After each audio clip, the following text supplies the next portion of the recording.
नमस्कार। Welcome to the PSA master channel. आज हम इस चैनल में जो टॉपिक सीरीज में हम कंटिन्यूस बात कर रहे हैं व्यापार की समझ, उसके महत्वपूर्ण टॉपिक पर बात करेंगे। टॉपिक है हमारा value of accounts in business. हमने देखा है या आप जानते हैं कि लोग अकाउंट्स का महत्व बहुत कम है, particularly small and medium industry. वो अकाउंट्स उतना ही मेंटेन करते हैं जितना रेगुलेटरी कंप्लायंस के द्वारा जरूरी होता है। बड़े बड़े कॉर्पोरेट, बड़ी बड़ी लिमिटेड कंपनी को छोड़ दीजिए, but private limited, HUF, partnership firm, LLP, इनके अकाउंट्स अगर आप देखेंगे, दो लॉ ने बहुत ज्यादा मैंडेटरी रिक्वायरमेंट कर रखी है, मगर उसका भी बस कंप्लायंस जितना ही काम होता। कहीं भी उन अकाउंट्स को बिजनेस के बेनिफिट परस्पेक्टिव से नहीं देखा जाता, रादर ये देखा जाता है कि ये एडिशनल कॉस्ट ऑन बिजनेस है। चार्टर्ड अकाउंटेंट को आजकल जमाने में समझते हैं कि इसने तो आईटीआर और जीएसटीआर रिटर्न भरनी है।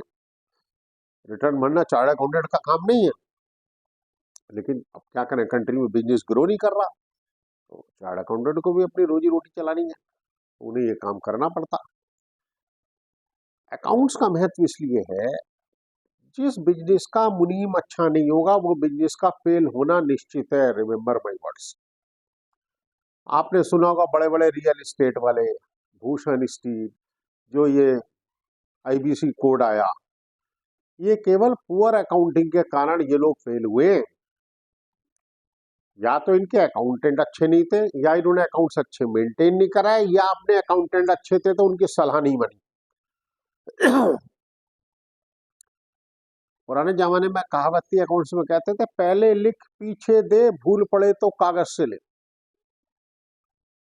अब अकाउंट्स का मतलब हिसाब किताब नहीं होता, जो मैं आपको बार बार बता रहा हूं। अकाउंट्स का मतलब हिसाब किताब नहीं होता। अकाउंट्स का मतलब क्या होता है? बिजनेस का फाइनेंशियल पिक्चर। दो चीज होती है अकाउंट्स में। एक तो ये बताता है किससे लेना है, क्या देना है, क्या हम पे है, क्या नहीं, क्या हमने कमाया, क्या खर्चा किया। दूसरे अकाउंट्स की जो मैनेजमेंट अकाउंटिंग होती है, इसकी कॉस्ट अकाउंटिंग होती है, वो किसी भी बिजनेस के लिए बहुत रेलिवेंट है, जो कि मैंने रेयर ही, बड़े बड़े कॉर्पोरेट छोड़ दो, इवन बड़े कॉर्पोरेट में भी मैंने मैनेजमेंट अकाउंटिंग और कॉस्ट अकाउंटिंग का यूज होते बड़े कम देखा है।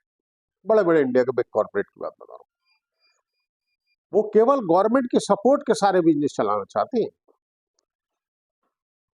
वो रेस्ट्रिक्शंस को रिमूव करा के या फैसिलिटेटिंग करा के बिजनेस रन करना चाहते हैं, बट इंटरनेशनल बेंचमार्क से बिजनेस नहीं रन करना चाहते। उसका कारण क्या? क्योंकि इंटरनेशनल बेंचमार्क में पहुंचने के लिए आपको बहुत अच्छी अकाउंटिंग बहुत जरूरी है। आज मैं बड़े कॉर्पोरेट की बात नहीं कर रहा हूँ, स्मॉल एंड मीडियम स्केल की बात कर रहा हूँ। अपने अकाउंटेंट सबसे मजबूत आदमी आपकी फैक्ट्री और बिजनेस में होना चाहिए। Remember my words. आपके पास 2 एम्प्लॉई है, 10 है, 100 है, मुझे नहीं पता, आपका अगर अकाउंटेंट मजबूत नहीं है और सीए मजबूत नहीं है, आपकी वेल्थ डेफिनेटली इरोड होगी। जितनी आप फीस अकाउंटेंट को सैलरी, फीस सीए को फीस देंगे, वो कुछ भी नहीं है जितनी वेल्थ आपकी बचा सकता। अगर आप उसको कॉस्ट सोचेंगे तो आप इस पे काम नहीं कर पाएंगे। अगर आपने बिजनेस का वैल्यू एडिशन पेमेंट मानेंगे, इसको इन्वेस्टमेंट मानेंगे, तो आपका बिजनेस ग्रो कर सकता। हमें तो प्रॉफिट एंड लॉस और बैलेंस शीट पता आ जाता तब तो ये तो बेसिक अकाउंट से। मैं एक ऑर्गेनाइजेशन पब्लिक सेक्टर में काम करता था। आई यूज टू बी सरप्राइज कि वहां ट्रायल बैलेंस बनता था ब्रांच लेवल पर, और ट्रायल बैलेंस को ही वो बहुत बड़ा अकाउंटिंग टूल मानते थे। अब आप सोचिए कहाँ दुनिया पहुंच रही है, आप ट्रायल बैलेंस पर के पड़े हो। ट्रायल बैलेंस का तो रेलिवेंस ही तब था जब मैनुअल अकाउंटिंग थी, क्योंकि मैनुअल अकाउंटिंग में अकाउंटिंग की अरिथमेटिक एक्यूरेसी को टू सम एक्सटेंट चेक करने के लिए ट्रायल बैलेंस बनता था। It never showed the picture of the business. अब अकाउंट्स बनाने कैसे हैं? इंटरनेशनल अकाउंटिंग स्टैंडर्ड्स आते हैं, उसके आधार पर हमारे अकाउंटिंग स्टैंडर्ड्स बनते हैं। उन सबको फॉलो करना होता है रेगुलेटरी कंप्लाइंट होने के कारण। छोटे बिजनेस में वो मैंडेटरी लागू नहीं होते तो वो लोग उसको भी फॉलो नहीं करते। मगर अगर आपका अकाउंटेंट अच्छा होगा तो आपको हर वार्निंग सिग्नल पे आपको अलर्ट कर देगा। मैंने बड़े प्रैक्टिकली बैठते उठते बिजनेसमैनों के साथ उनकी बातें सुनी, अरे साहब 30 साल से बिजनेस कर रहे हैं, 3 पुश्तों से बिजनेस कर रहे हैं, क्या बात कर रहा है, अकाउंटेंट क्या बताएगा, वो क्या बताएगा, हमें सब टिप्स पे रहता। वो जमाना गया, आज तो टेक्नोलॉजी का जमाना है। जब आदमी कंज्यूम ही करता था, जिस जमाने का वो बिजनेस कर रहे हैं, उस जमाने में 80% बिजनेस की सक्सेस के जो सीक्रेट थे वो मैं ना बोलूँ तो अच्छा है। अगर इंटरनेशनल बेंचमार्किंग से compete करके आपको बिजनेस करना है तो how to minimise the cost. बड़े बड़े साहब मैंने लीडर को, बड़े बड़े हाईली पेड एग्जीक्यूटिव को देखा, वो कॉस्ट कटिंग शब्द इस्तेमाल करते हैं। कहते हैं साहब कॉस्ट करनी, सबकी चाय बंद कर दो, 20% सैलरी कम कर दो, कॉस्ट कट हो जाएगी। कभी ये नहीं सोचा जो आपके बिजनेस की प्रोसेस है, प्रोडक्शन की प्रोसेस है, मैन्युफैक्चरिंग की प्रोसेस है, सेल्स की प्रोसेस है, आप अगर उस प्रोसेस को स्ट्रीमलाइन करके कॉस्ट कम करते हैं तो आप कॉस्ट में जीत सकते हैं, चाइना से, वरना नहीं जीत सकते। आप सोचते हो 1000 स्क्वायर फीट की जगह 400 स्क्वायर फीट पर काम चला लेता हूं, कॉस्ट बच गई। वो कॉस्ट नहीं बचती, वो आप इन्वेस्टमेंट को रिड्यूस कर रहे हो तो as a result future earning आपकी रिड्यूस हो रही होती है। कॉस्ट कटिंग सबसे बड़ा मिसनोमर है इस कंट्री में, चाहे सरकार हो चाहे प्राइवेट सेक्टर हो। कॉस्ट कटिंग का मतलब कॉस्ट कम करना नहीं होता। कॉस्ट कटिंग का असली मतलब होता है कि जो आपकी वेस्टफुल कॉस्ट है उसको एलिमिनेट किया जाए, जो एडिशनल प्रोसेस है काम करने में उनको कम करके उसकी कॉस्ट कम की जाए।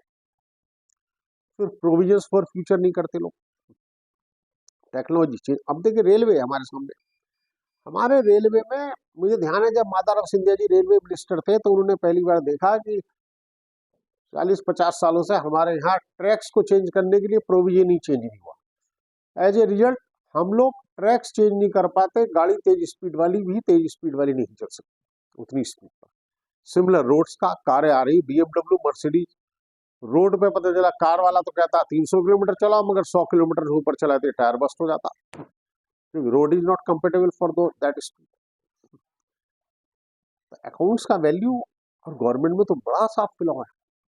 ये ब्रिटिश पीरियड की अकाउंटिंग चले जा रही है अभी तक गवर्नमेंट अकाउंटिंग, उन्होंने अभी तक उसको चेंज नहीं किया ढंग से। आप देख लो, आपको कभी अपने डिस्ट्रिक्ट की, अपने शहर की पिक्चर ही नहीं पता होती अकाउंट्स की, किसी डीएम को नहीं पता होती, शहर के पास उसकी बैलेंस शीट ही नहीं होती शहर की, उसके पास ना इनकम एंड एक्सपेंडिचर अकाउंट होता उसका। बस खर्चा आया, बजट आया, इतना पैसा आया, यहाँ मद में आया था, यहाँ मद में मैंने खर्च कर दिया, कम कर दिया, ज्यादा खर्च कर दिया, this is the only accounting. तो इसके अलावा उन्हें कुछ आता नहीं। तो मैं बार बार कह रहा हूँ अकाउंटेंट पे अच्छा पैसा कीजिए, अकाउंटिंग आपके लिए बहुत महत्वपूर्ण है। आजकल सॉफ्टवेयर आ गए बड़े अच्छे अच्छे, टाली सॉफ्टवेयर है, लेकिन सॉफ्टवेयर चलाने वाला एक्सपर्ट आदमी रखिए। टाली के बारे में मैंने देखा कि बड़े साहब टाली आती है, टाली, अरे भैया इतनी गलत टाली लिखते हैं लोग, शॉकिंग होता देख के। इस देश में अकाउंटेंट की कमी है बहुत, क्योंकि चार्ट अकाउंटेंट है, उससे नीचे का कोई अकाउंटिंग इंस्टीट्यूट नहीं है। बीकॉम एमकॉम का ये रोल होता था, बीबीए उनका रोल होता, मगर वहां कोई प्रैक्टिकल सिस्टम ही नहीं अडॉप्ट कर रखा। बीकॉम थ्योरी पढ़ के हो जाता है, थ्योरी पढ़ के अकाउंट्स आ रहे हैं। कोई प्रैक्टिकल स्किल डेवलपमेंट नहीं है अकाउंटेंट का, तो मार्केट में अकाउंटेंट अवेलेबल, हर अनाड़ी अपने आपको अकाउंटेंट कह देगा। चार्ट अकाउंटेंट के साथ भी प्रॉब्लम है, उनका भी ट्रेनिंग सिस्टम इतना स्ट्रॉन्ग नहीं है भाई।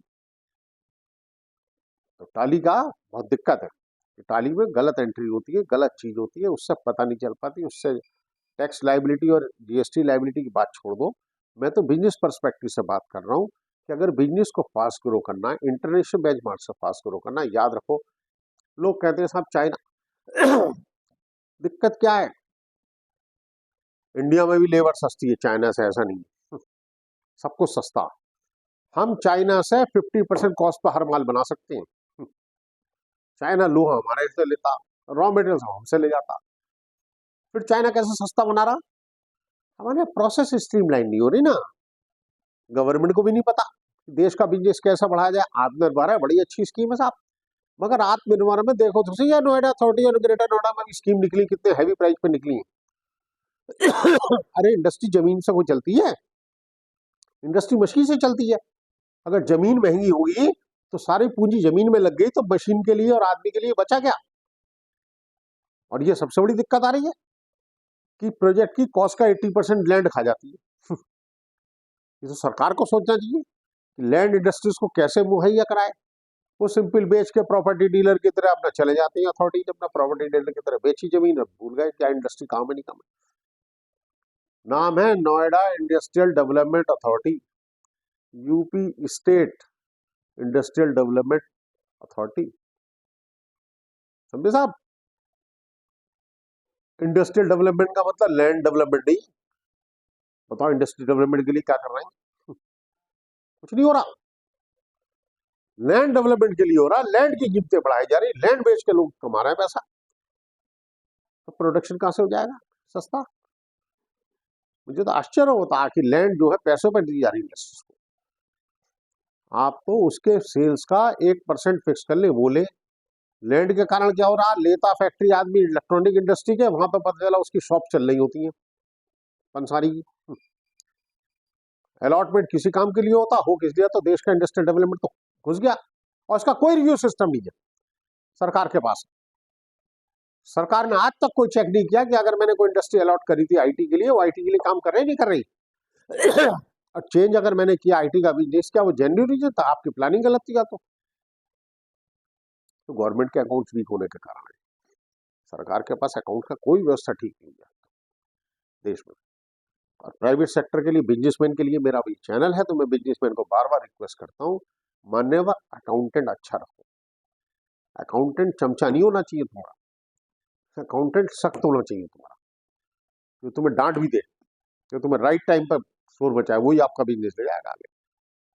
और अकाउंटेंट पर अच्छी क्वालिटी का अकाउंटेंट हायर कर लिया, नहीं है तो उसे ट्रेनिंग दो, इन्वेस्ट करो उसमें, ट्रेनिंग देकर सिखाओ, अकाउंटिंग सिखाओ। Accounting is not an easy task, accounting is difficult like physics and maths only. Accountancy का इंटीग्रल पार्ट ही है मैथ्स भी, अगर आप देखोगे तो। अगर एडवांस अकाउंटिंग में आप जाओगे तो बिना मैथमेटिक्स के अकाउंट्स भी नहीं होते। और आजकल सॉफ्टवेयर सब बन रहे हैं, हेल्प हो रही है। सॉफ्टवेयर अच्छा चलाने वाला रख लो आपके अकाउंटेंसी के। आपके पास किसी बिजनेसमैन के पास, आप मैंने हमारे सामने तो क्या बताएं, बड़े बड़े कॉर्पोरेट वर्ल्ड में देख लिया, सीईओ के पास अपनी शीट नहीं होती कि मॉर्निंग में सीईओ जब आकर बैठता है उसकी टेबल पे एक शीट होनी चाहिए पूरी कंपनी की पिक्चर शो करते हुए, वो शीट, वो सिस्टम ही नहीं बनता सीईओ में इसका। वो कभी ये मंगा लेता कागज, कह देता अच्छा ये है तो ये कर लो, दूसरा कागज में उसमें ये क्या तो ये कर लो, पता चला कंफ्यूज काम हो जाता। फिर हम चाहे फाइनेंस है, चाहे प्रोडक्शन है, चाहे सर्विस इंडस्ट्री में इंटरनेशनल बेंचमार्क को हम बीट नहीं कर पाते।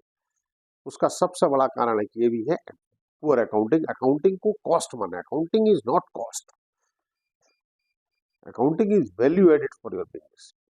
Accountant can save and can make you earn million of rupees, and he can also make you lose the million of rupees also. तो वैल्यू ऑफ अकाउंट्स बहुत है accounts में, चाहे आप जिस तरह का लेवल का बिजनेस है, लेकिन आप अकाउंट्स अपने मजबूत रखिए, अच्छे रखिए, अकाउंटेंसी में पैसा खर्च कीजिए, अच्छे अकाउंटेंट हायर कीजिए, नहीं है तो उन पर ट्रेनिंग से इन्वेस्ट कीजिए और अकाउंटिंग में काम कीजिए, उसका आपको फायदा होगा। थैंक यू फ्रेंड्स, आज के लिए इतना ही। पीएसए मास्टर चैनल को सब्सक्राइब कीजिए और वीडियो पसंद आए तो लाइक कीजिए और अपने दोस्तों के साथ शेयर कीजिए। Thank you friends.